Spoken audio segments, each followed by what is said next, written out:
Israel must be abolished.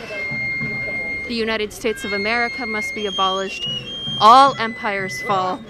Kamala is a terrorist, and the Palestinian resistance, the Mukawama, Hamas, the PFLP, these are all counter-terrorist organizations. We had a protest. It was just a noise demonstration outside of Kamala Harris, killer, genocidal Kamala Harris, who tries to use identity politics to distract people from the fact that she is a ruling class genocidal maniac.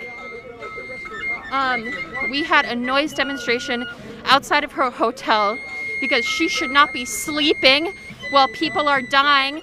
Resistance fighters or civilians, no Palestinians deserve to die. All Palestinian children deserve to grow up to become resistance fighters. All Palestinian women deserve to become a part of the resistance. There's no good versus bad Palestinian, and